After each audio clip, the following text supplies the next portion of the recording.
அனி நாளைக்கு எலெக்ஷன் யாருக்கு ஓட்டு போடுவீங்க? சொல்ல மாட்டேன். ஏன் உனக்கிட்ட சொல்லி என்ன பண்ண போற? ப்ளீஸ் நீ டிவி கேக்கு போடுங்க. எனக்கு ஓட்டு இல்லை, அதனால சொல்றேன். எனக்காக நீங்க போடுங்க. டிவி கேக் ஓட்டு போடணுமா?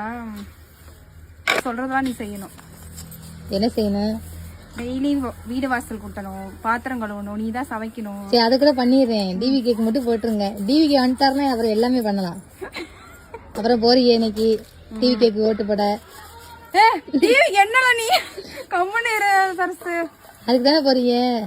நான் ஓட்டு போட போறேன். ஆனா யாருக்கு ஓட்டு போறேன்னு அது எனக்கு மட்டும் தான் தெரியும். யாருக்கும் சொல்ல மாட்டேன். உங்க ஒரு ஓட்டு கெஞ்ச விடுறீங்க நீங்க. அப்புறம் ஒரு ஓட்டா இருந்தாலும் ஓட்டு தானே, கெஞ்சி தானே ஆகணும். ஒரு ஓட்டு கெஞ்ச விடுறாங்க. இந்த ஒரு கையதாச்சும் உருப்படியா பண்ணுங்க. டிவி கேக்கு போடுங்க. விஜய் என்ன ஃபேனா? ஆமா. உங்க மகிட்ட ஃபர்ஸ்ட் கேளுங்க என்ன சொல்லுதுன்னு பார்க்கலாம். அவளே அப்படிதான் சொல்லிட்டு இருக்கா. அவ சொல்றதுக்காக நான் வந்து சுயமா யோசிச்சு போடுவேன். சுயமா வந்து மக சொல்றதை கேட்டாலே வயசான காலத்துல சாப்பாடு போடுவேன். டிவி கேக்கு போடுங்க.